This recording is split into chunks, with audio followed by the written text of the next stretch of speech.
కాకినాడ సంజయ్ నగర్ లోని dumping yard రహదారిని పాత పోర్ట్ పోలీస్ స్టేషన్ వరకు ఉంటే గత 5 ఏళ్లలో ఈ రహదారిని పూర్తిగా చెత్త వేసి డంపింగ్ యార్డ్ కు అనుసంధానం చేయడం చాలా దారుణమని కాకినాడ సిటీ ఎమ్మెల్యే వనమాడి కొండబాబు పేర్కొన్నారు. కాకినాడ సంజయ్ నగర్ లోని డంపింగ్ యార్డ్ ను కాకినాడ సిటీ ఎమ్మెల్యే వనమాడి కొండబాబు నగరపాలక సంస్థ కమిషనర్ జె వెంకట్రావుతో కలిసి డంపింగ్ యార్డ్ ను పరిశీలించారు.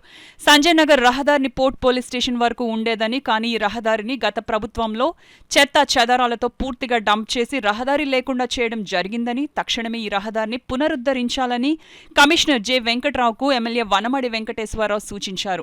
త్వరితగతిన ఈ పనులను పూర్తి చేసి రహదారిని వినియోగంలోకి వచ్చే విధంగా చూడాలని ఎమ్మెల్యే అధికారులకు సూచించారు. ఈ సందర్భంగా ఎమ్మెల్యే వనమాడి మీడియాతో మాట్లాడుతూ, పాత పోర్ట్ ఆఫీస్ వరకు ఉండే ఈ రహదారిని డంపింగ్ యార్డుగా మార్చడం చాలా దారుణమని, ఈ రహదారిని తక్షణమే పునరుద్ధరించే విధంగా చర్యలు తీసుకోవాలని కోరడం జరిగిందన్నారు.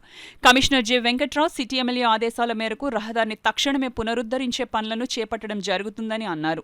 ఎమ్మెల్యే వెంట టీడీపీ నగర అధ్యక్షులు మల్లిపూడి వీరు, నాయకులు ఒమ్మి బాలాజీ, గదుల సాయిబాబా, జనసేన నాయకులు Sangisetti Ashok, corporation SC Satyakumari, health officer doctor Prithvi Charan తదితరులు ఉన్నారు. కాకినాడలో చెత్త ఏదైతే ఉందో అంతా కూడా అక్కడ పంపించి వేస్ట్ ఎనర్జీ ప్లాంట్ పెట్టి పవర్ జనరేట్ చేసుకోవడానికి కూడా అవకాశం కలిగించడానికి కూడా తయారు చేసుకున్నాం. ఆ రోజున అన్నీ సమకూర్చిన తర్వాత మేము అధికారం కోల్పోవడం జరిగింది.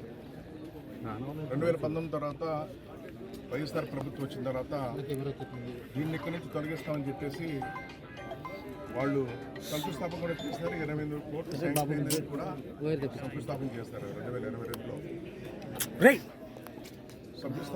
శంకుస్థాపన అలాగే ఉంది తప్ప ఇక్కడి నుంచి దీన్ని ఎక్కడ తొలగించలేదు. సరే, తొలగించలేదు కాదు కదా, ఈ రోజున ఇది ప్రధానమైన రహదారి అండి. ఇది సర్పవరం జంక్షన్ నుంచి డైరెక్ట్గా మన Padmaraju Nagar, dairy farm centre, lorry owners association నుంచి ఈ రోడ్డు ఇక్కడి నుంచి ఇలా పోర్ట్ వెళ్ళిపోతుంది. ఒక పక్కనేమో జగన్నాథపురం వెళ్ళిపోతుంది. ఈ రోడ్ నుంచి అన్నీ ట్రావెల్ చేసేవారు.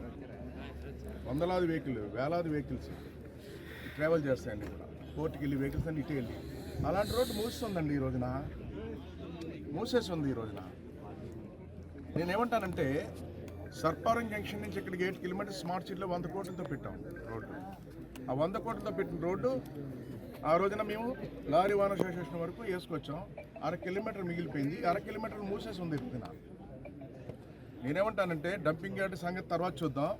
కమిషనర్ గారిని నేను రిక్వెస్ట్ చేసేది, ముందు ఈ దారి మార్గం ఏర్పాటు చేయమని కాకినాడ ప్రజలందరి తరఫున, లారీ ఓనర్స్ తరఫున కోరుతున్నాను. అటుపక్క పోర్ట్ వరకు వేసుకున్నటువంటి సుమారు 8 కిలోమీటర్స్ రోడ్ ఏదైతే ఉందో అందులో ఇక్కడ మన lorry owners association building area నుంచి ఇక్కడ వరకు ఈ డంప్ అనేది పూర్తిగా దాని మీద చేయడం వల్ల అనేది లేకుండా అవతలకు వెళ్ళటానికి మనకి అడ్డైపోయింది. అందువల్ల మనకి పూర్తి స్థాయిలో వినియోగించుకోవాల్సిన రోడ్డు అది వినియోగించుకోకుండా అయిపోయింది. కాబట్టి ఈరోజు ఎమ్మెల్యే గారు చొరవ తీసుకుని ఆ రోడ్డుని మనం క్లియర్ చేస్తే వేలాది వెహికల్స్ ఈ మార్గం కూడా వెళ్ళడానికి మనకి ఉపయుక్తంగా ఉంటుంది. కాబట్టి దాన్ని వెంటనే చేయమని చెప్పి సార్ రిక్వెస్ట్ చేశారు.